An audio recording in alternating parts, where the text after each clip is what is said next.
In 1963, a photograph landed in a Scottish courtroom that stopped the country cold. It showed a woman wearing nothing but a three-strand pearl necklace. The man with her had no face. His head was outside the frame. The photograph had been stolen from a locked cabinet in a Mayfair townhouse, and it was used to destroy one of the most celebrated women in British high society. The woman was Margaret Campbell, Duchess of Argyll. Beautiful, wealthy, photographed by Cecil Beaton, mentioned in a Cole Porter song. A judge would use 50,000 words to condemn her. A government minister offered to resign. The identity of the man in the photograph became a national obsession that lasted decades. But the photograph was not the beginning. It was the ending. And the life that led there is the part worth knowing. The girl with everything. She was born Ethel Margaret Wigham on December 1st, 1912, in Newton Mearns, Renfrewshire, Scotland. Her father, George Hay Wickham, was a self-made millionaire, the chairman of the Celanese Corporation of Britain and North America, a company that manufactured artificial silk and had made him extraordinarily wealthy. He had not inherited his fortune. He had built it himself, from modest Scottish origins, through a combination of intelligence, ambition, and an instinct for the kind of material that the 20th century was going to need. His daughter would inherit the money, but not, as it turned out, the instincts that had produced it. Her mother, Helen Mann Hannay, came from a well-connected family. Margaret was their only child.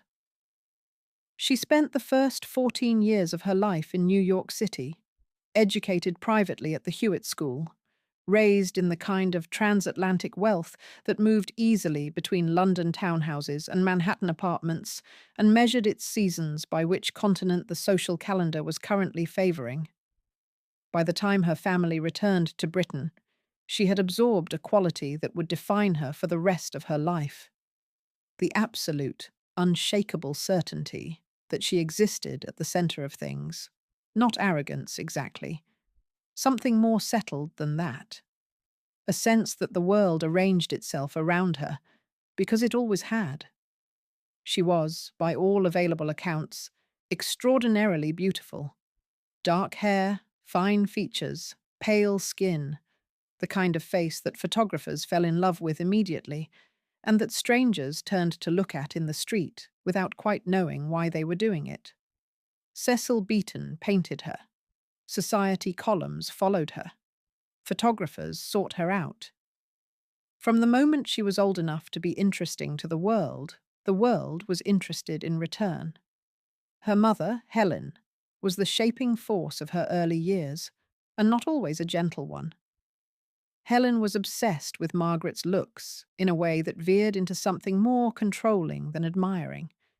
She reportedly rationed Margaret's reading in case the strain caused her to need glasses, which would, in Helen's view, have been a catastrophe. The child also developed a stammer at some point in her early years, serious enough that she was taken to see Lionel Logue, the same speech therapist who worked with King George VI, though the treatment was apparently not successful. She also saw a psychiatrist as a young girl, who diagnosed her only as lacking a sense of humour. Margaret was, according to everyone who knew her, many things. Lacking a sense of humour was not one of them. Her father was more indulgent, and in his indulgence perhaps more dangerous in a different way. He adored her. He gave her everything she wanted. And as she grew older and her tastes became more expensive, he grew quietly terrified of what she might do when the full weight of his fortune was within her reach. He once confided to a close friend that he feared for what his high-living only daughter would do once she had unencumbered access to the money. He put legal safeguards in place to limit her access to the principal of her inheritance. After his death, her lawyers successfully dismantled most of them. His fears, it turned out, were well-founded. But before any of that, before the marriages, the money, the scandal, There was a moment in 1928 that the family covered up and that Margaret herself never mentioned publicly in any of her later interviews or in her 1975 memoir. She was 15 years old. A young man named David Niven, not yet the famous actor, just a charming young man of 18 on a summer holiday at Bembridge on the Isle of Wight, became involved with her in a way that the adults around her found deeply alarming. The result was a pregnancy that was ended in secret at a London nursing home.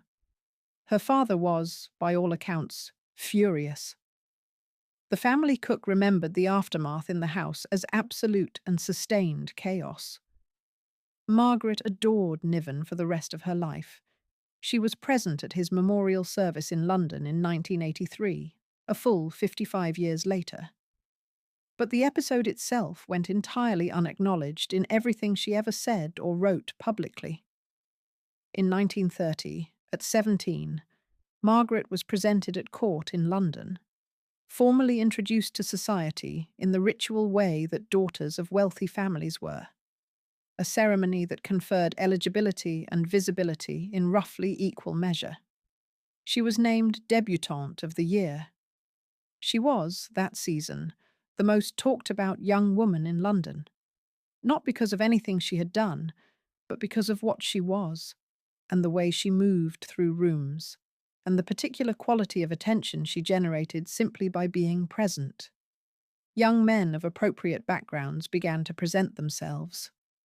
Prince Ali Khan was among her admirers. So was the millionaire aviator Glenn Kidston and the publishing heir Max Aitken, who would later become the second Lord Beaverbrook.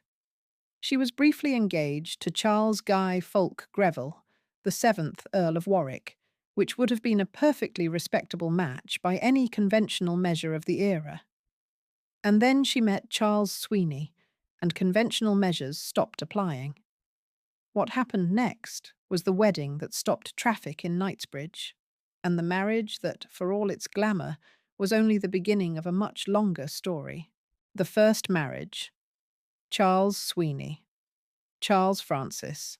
Sweeney was American, from a wealthy Pennsylvania family, educated at New College, Oxford, a former amateur boxing champion there, and an accomplished golfer with the kind of easy, athletic charm that unsettles carefully laid engagement plans. Margaret decided she was not sufficiently in love with the Earl of Warwick. She called off the engagement. She chose Sweeney instead. They married on February 21st, 1933, at the Brompton Oratory in London. Margaret had converted to Roman Catholicism for the marriage. She wore a wedding dress designed by Norman Hartnell, white silk satin and tulle, embroidered with glass beads, with a train that stretched nearly 9 feet. The publicity surrounding the dress was so intense in the days before the wedding that traffic in Knightsbridge was blocked for 3 hours by crowds who had come simply to see what all the fuss was about. It was declared the wedding of the decade by those who attended, and the wedding of the year by those who read about it afterward. She was 20. She was extraordinary. The photographs of her walking into the Brompton Oratory on that February morning are the photographs of someone who fully understands that the world is watching and fully intends to reward it for doing so. What followed was the kind of life that looks ideal from the outside and is considerably more complicated from within. They had a stillborn daughter in late 1933, a grief that sat alongside the 8 miscarriages Margaret had suffered during the pregnancy. A surviving daughter, Frances Helen, arrived in 1937, and a son, Brian Charles, in 1940. They moved in the highest circles of British and American society, the kind of circles where dinner parties were hosted, not cooked, where summer was spent between houses in different countries, where being recognized in public was not an intrusion, but a baseline expectation. She was photographed constantly, appeared in fashion editorials, attended every opening and premiere and ball that mattered. P.G. Wodehouse adapted Cole Porter's song "You're the Top" for the British stage version of Anything Goes and slipped in the line, "You're Mrs. Sweeney," alongside "You're Mussolini," a measure of how famous she had become, not for doing anything in particular, but simply for being herself, conspicuously and beautifully, in public. The song was a form of cultural shorthand. To be Mrs. Sweeney was to be at the top of something, even if the something was imprecisely defined. But the marriage was never as solid as the photographs suggested. Charles Sweeney was a man who liked his own world as much as his wife's, and Margaret was a woman whose needs, for attention, for admiration, for the particular energy of being at the center of everything, were considerable and not always easily met. The war years disrupted the rhythm of everything: the travel, the parties, the social scaffolding that had been holding the marriage upright. By the mid-1940s, what had been between them was running thin. And then, in 1943, something happened that changed Margaret herself in ways that were never fully reversed. She was visiting her chiropodist on Bond Street when the lift failed. She fell 40 feet to the bottom of the shaft. The cable broke her fall. She believed it saved her life, but the impact was severe. She lost all her fingernails clutching at the cable on the way down, tearing them away in the darkness. She cracked the back of her head against the wall of the shaft. When she was found, she was alive but seriously injured, and the recovery was long and difficult. She lost her sense of taste and smell entirely as a result of nerve damage sustained in the fall. She never recovered them. And according to the people who knew her before and after, friends, acquaintances, household staff who had watched her for years, she came back from that accident a different woman. Specifically, in the ways she pursued relationships with men. Her appetite for romantic adventure, always present but previously directed into the accepted channels of a wealthy married woman's social life, became something more open, more driven, less constrained by the conventions that had previously contained it. Whether the trauma of the fall and the resulting neurological changes were responsible, or whether the accident had simply removed whatever inhibitions had been keeping certain impulses in check, is something nobody has ever been able to determine with certainty. What is certain is that the marriage to Charles Sweeney, already under pressure, did not survive the decade. They divorced in 1947. It had lasted 14 years. They had 2 surviving children. The divorce was conducted, by the standards of what was coming, quietly enough. In later years, Charles Sweeney described Margaret as having been changed completely by the lift accident, that the woman he had divorced was not the woman he had married. Margaret's own account, in the fragments she gave publicly, was characteristically less sympathetic to his version. She said that all he had ever wanted in a wife was a pretty, brainless decoration. The truth, as with most long marriages that end badly, was probably somewhere in the middle and less tidy than either version. After the divorce, Margaret remained in the social world she had always inhabited. There was a brief engagement to an American banker named Joseph Thomas that came to nothing. He fell in love with someone else before the wedding could be arranged. She had a serious involvement with Theodore Rousseau, a curator at the Metropolitan Museum of Art in New York, which also did not lead to marriage, partly because she felt he might not be the right stepfather for her children. She was, through all of this, still Margaret Sweeney, still beautiful, still wealthy, still the woman Cole Porter had mentioned in a song. She had not fallen from the heights, not yet. The man who would eventually pull her off them arrived on a train from Paris in 1947, and unlike Charles Sweeney, he came with a title, a castle, and a set of intentions that her first husband had tried very hard to warn her about. The second marriage, the Duke of Argyll, Ian Douglas Campbell had been the Marquis of Lorne when they met in 1947 on the Golden Arrow, the luxury train running between London and Paris. He was a prisoner of war survivor, captured twice during the conflict, in the First World War and again in the Second. And on that train journey, he told Margaret about some of what he had experienced. She was struck by him. He was 50 years old, striking in his way, with the particular bearing that comes from ancient lineage, and the particular damage that comes from having been ground down by 2 world wars and his own considerable personal difficulties.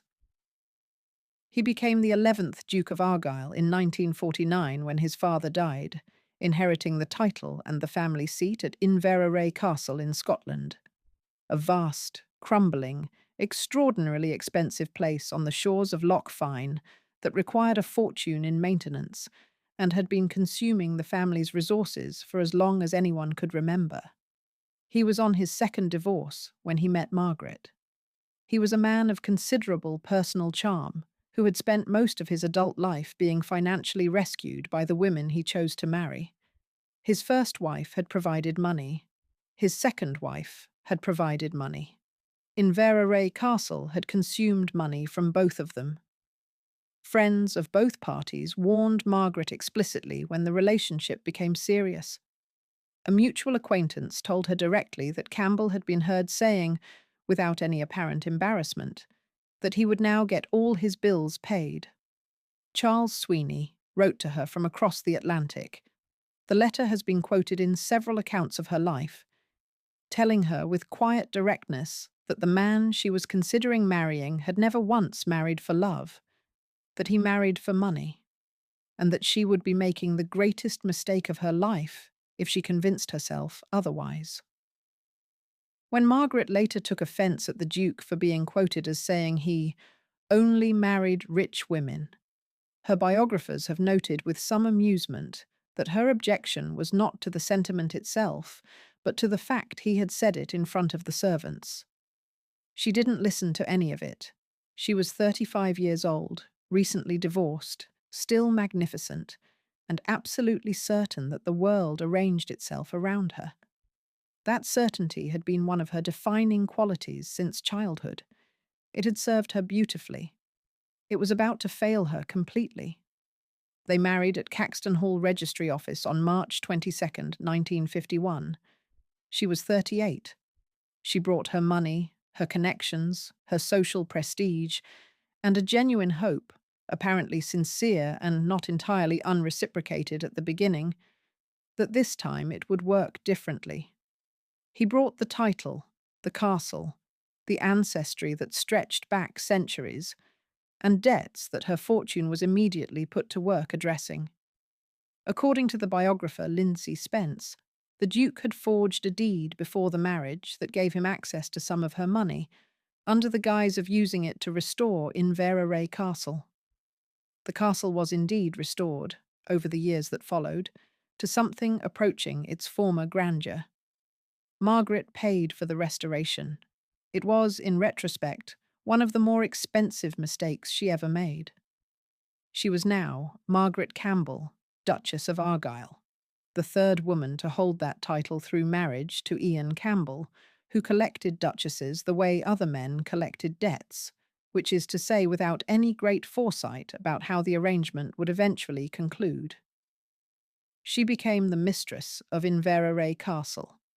She wrote a column for Tatler magazine. She continued to appear on the best-dressed lists. She occupied the position she had been raised to occupy, at the top of the social hierarchy, in a house whose scale and history matched the scale of her ambitions. She wrote later, in her 1975 memoir, a passage that every biographer has quoted, a list of everything she possessed at the height of her second marriage: the wealth, the looks, the constant attention of press and cameras, the place on the international best-dressed lists, the mention in a Cole Porter song, the title, the castle. She wrote that life was apparently roses all the way. It is worth sitting with the word, apparently. She knew, by the time she put it on the page, exactly how that sentence ended. because the marriage had begun unraveling almost immediately, and for reasons that would have been apparent to anyone looking honestly at either party before they made their vows. The Duke was, by the accounts of both his first and second wives, as well as multiple contemporaries, a man in serious difficulty with alcohol and prescription drugs, both in combination, over a sustained period. He had reportedly been physically violent and emotionally unpredictable in his previous marriages. He had a deep and absorbing interest in money, specifically in other people's money, and a corresponding indifference to the well-being of the people who provided it. He wiretapped Margaret's car at some point during the marriage, a detail that speaks to the level of mutual trust that existed between them. He was suspicious of her from early on, and his suspicions, though he was himself not remotely faithful, intensified as the years passed. Margaret, for her part, was not keeping the vows she had made at Caxton Hall. By her own later admission, she had begun taking lovers outside the marriage by 1954, only 3 years in. The marriage was producing precisely the kind of mutual distrust, deception, and escalating recrimination that almost everyone who had known both of them had predicted it would. By 1959, the Duke had decided he had sufficient material to act. While Margaret was in New York, he employed a locksmith to force open a locked cabinet at their Mayfair home on Upper Grosvenor Street. Inside, he found her diaries, he found letters, and he found a collection of Polaroid photographs that, within a few years, would be placed before a Scottish court and read about by the entire country. What those photographs contained would make this the most talked-about divorce case in British legal history, and the trial that followed would reach all the way into the cabinet, into the intelligence services, and into a mystery that the country spent decades trying to solve. The trial, the photographs, and the headless man. The Duke filed for divorce in 1959. The proceedings took 4 years of legal manoeuvring, counter-accusations, and the kind of mutual destruction that neither party seemed able to stop, even when it was clearly in both their interests to do so. By the time the case actually came before the court, it had accumulated the kind of material that guaranteed front pages every day of its running. And it ran for a long time. The photographs were the center of it. There were several Polaroids, taken, it appeared, in the bathroom of the Upper Grosvenor Street house, identifiable by the distinctive Art Deco tiles that lined the walls.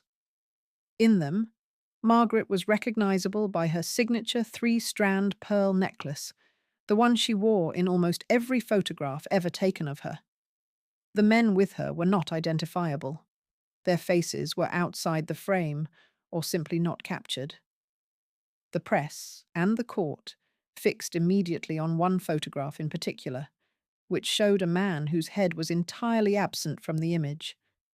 He became known, in every newspaper in Britain and many beyond it, as the Headless Man. The name stuck. It had the quality of a phrase that lodges immediately and refuses to leave. The Duke's case accused Margaret of infidelity, with a list of men that reportedly numbered 88. The list was said to include 2 government ministers and 3 members of the royal family. Not all the names were made public, but enough was suggested and implied, in the way that court proceedings with a ravenous press in attendance allow, to keep the papers in material for weeks. Britain, in 1963, was already convulsed by the Profumo affair. The Secretary of State for War had lied to Parliament about his affair with Christine Keeler, and the government was reeling from the fallout.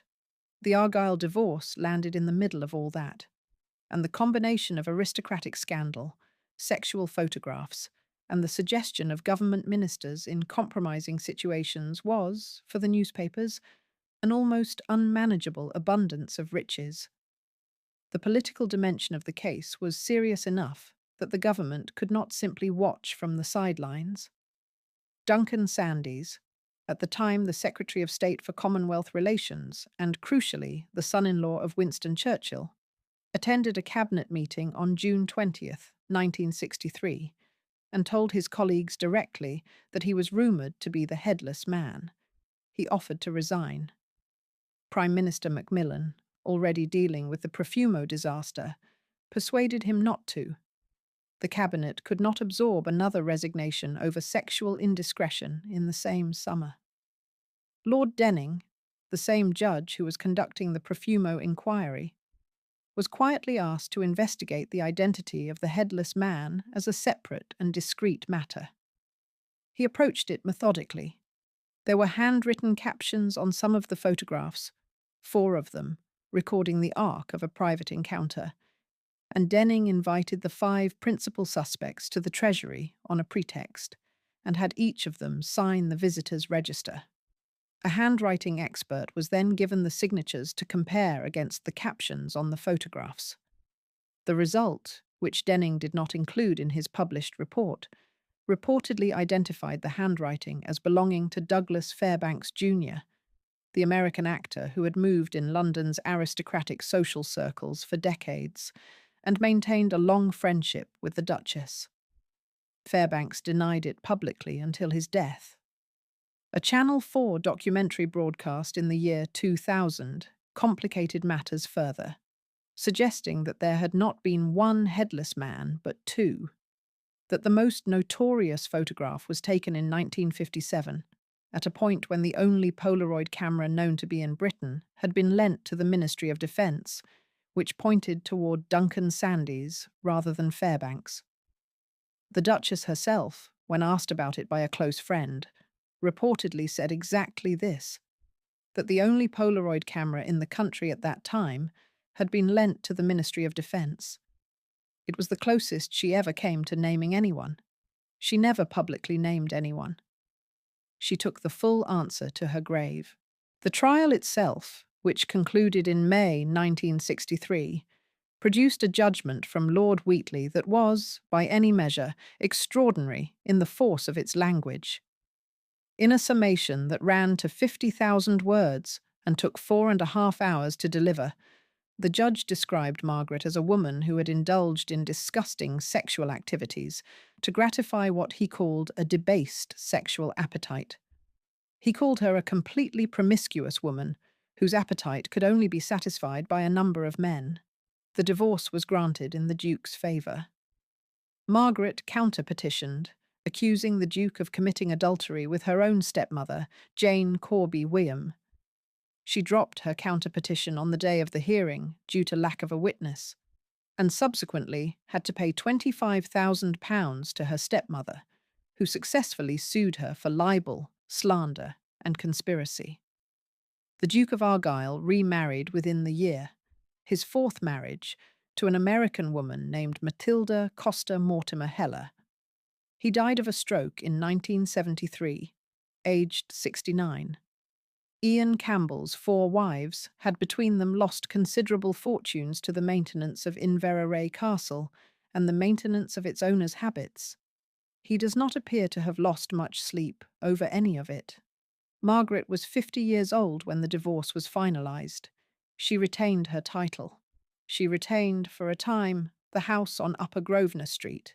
She retained nothing else. And over the next 30 years, she would lose even that, piece by piece, address by address, until the last address she had was a single room in a nursing home in Pimlico. The long fall.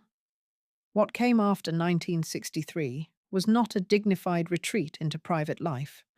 Margaret Campbell was not built for retreat. She had spent her entire adult life at the centre of things, in the newspapers, in the society columns, at the best tables in the best rooms in London and New York, and the idea of simply stepping back and becoming invisible was not available to her, even if she had wanted it, which she did not. She was still the Duchess of Argyll. She continued to use the title, would always use it, for the rest of her life. She continued to attend events, to be photographed, to move through the social world with the particular glacial composure that had always been one of her defining qualities. When people looked at her in those years, at parties, at charity events, at the openings she still attended. They saw what they had always seen: the pearls, the posture, the controlled and immaculate exterior of a woman who had decided that the world was not going to see her flinch. But the money was going. It had been going for some time before the trial, and the trial had accelerated the process considerably. Between the Duke's debts that she had absorbed, the cost of restoring Inverary Castle, the legal fees accumulated over 4 years of proceedings, the £25,000 judgment she had to pay her stepmother, and her own lifestyle, which had never included any concept of economy, the fortune her father had spent his working life building had been seriously eroded. She wrote a memoir in 1975. It was called Forget Not, published by W.H. Allen. The reviews were not kind. Critics found it suffused with name-dropping and a particular quality of aggrieved entitlement. A book written in the manner of someone who felt that the record had been unjustly set against them, and who intended to correct it by reminding everyone of how fabulous the life had been before the court case. It did not substantially rehabilitate her reputation. People read it and found exactly what they had expected to find: the Duchess being the Duchess, without much apparent awareness of what that looked like from the outside. She also contributed columns to Tatler, the magazine that had documented her life as a debutante and a duchess, and opened her home on Upper Grosvenor Street for paid tours. The house had been decorated in 1935 by Cyrie Morm for her parents, and it was genuinely beautiful, one of the finest private interiors in Mayfair. The image of Margaret standing in those rooms, showing strangers around for a fee, is one of the more quietly devastating images of the late period of her life. The tours did not generate enough money to cover what she owed. In 1978, the debts forced her out of Upper Grosvenor Street entirely. She moved, with her maid, to a suite at the Grosvenor Hotel in Park Lane. It was still Mayfair. She was still, technically, within the geography of her former life. But the distance between a hotel suite, however well appointed, and the townhouse she had left was not measured in city blocks. She maintained her standards in the hotel with the same tenacity she had always brought to maintaining her standards everywhere. She dressed for dinner. She received guests. She continued to be Margaret Campbell, Duchess of Argyll, in whatever room she happened to be occupying. In April 1988, she appeared on a Channel 4 program called After Dark, a late-night discussion show, nominally to discuss the Grand National and to represent, as she put it, the point of view of the horse. She walked off the program partway through because, she said, she was extremely sleepy.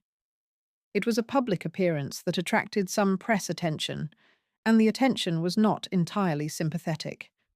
She was 75 years old, and it was clear, to those watching, that the world she had inhabited and the world she currently occupied were no longer the same place. In 1990, unable to pay the hotel bills that had been accumulating, she was evicted from the Grosvenor Hotel.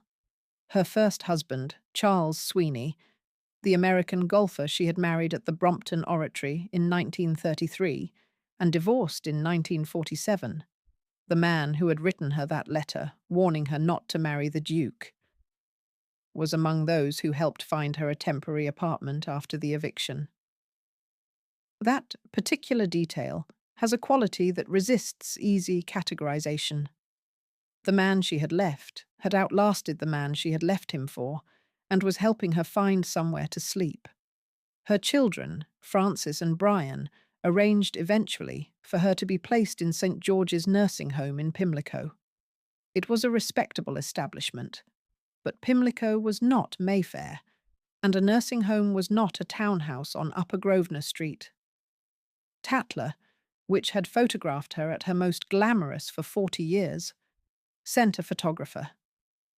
They published an image of her sitting on the edge of a bed in a small, rather bleak single room. The photograph ran. The magazine's readership, the same readership that had once seen her at balls and on ocean liners and at Ascot, now saw her there. She refused to eat lunch when it was served at noon.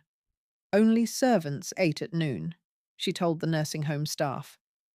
She waited until 1 o'clock. Whatever room they had put her in, whatever had happened to the money, whatever the judge had said in that courtroom in 1963, she was not going to eat at the servants' hour. She died in that nursing home on July 25th, 1993, following a fall. She was 80 years old. Charles Sweeney had died only 4 months earlier. She was buried beside him at Brookwood Cemetery in Woking, Surrey, in death, occupying the same ground as the husband she had left for a duke who had used her money, humiliated her in court, and remarried within the year. Her funeral was a requiem mass at the Church of the Immaculate Conception on Farm Street in Mayfair, the neighbourhood where she had lived her best years and where the worst things had happened to her. What remained? Margaret Campbell, Duchess of Argyll, left behind a title she had worn for more than 40 years after the marriage that gave it to her ended.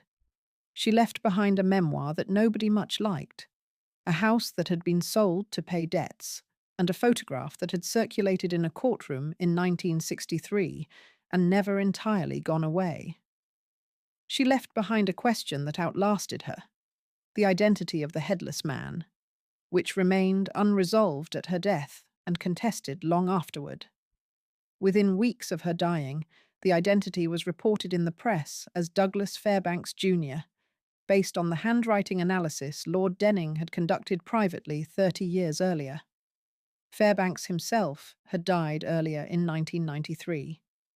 Duncan Sandys had died in 1987. The people who actually held the full answer were gone. The mystery, which had been one of the defining parlour games of British establishment gossip for 3 decades, closed without resolution. That is probably exactly what Margaret would have wanted.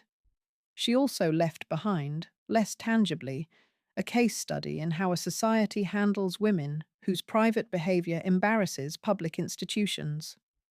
The language Lord Wheatley used in his 50,000-word judgment was directed entirely at Margaret, and not, in any comparable public forum, at the Duke, who was by multiple accounts an alcoholic, a prescription drug user, a forger, and a man who had married 4 times in search of money while leaving financial wreckage behind him at each turn. The Duke was granted his divorce. The Duchess was publicly condemned in language that would look extraordinary in any courtroom today. The photographs had been stolen by the Duke from her locked cabinet, a serious violation of privacy by any reasonable standard. And they were introduced as evidence against her without any legal consequence for the man who took them. This is not revisionism. It is simply what the record shows, read from a sufficient distance. In 2021, the BBC produced a 3-part miniseries called A Very British Scandal, with Claire Foy playing Margaret and Paul Bettany as the Duke. The production reached audiences who had never heard of any of it and found, watching it, something that felt surprisingly current: the specific mechanics of how a powerful institution closes ranks and the particular ease with which it decides who deserves protection and who can be thrown to the press. Margaret herself was not a straightforward heroine by any measure. She was vain, she was extravagant, she was capable of sustained dishonesty in pursuit of what she wanted. She forged letters during the marriage to cast doubt on the parentage of the Duke's sons from his previous marriage. She attempted, at one point, to obtain a newborn baby she could present as the Duke's legitimate heir. She was not a woman whose choices were always defensible, or whose motives were always pure.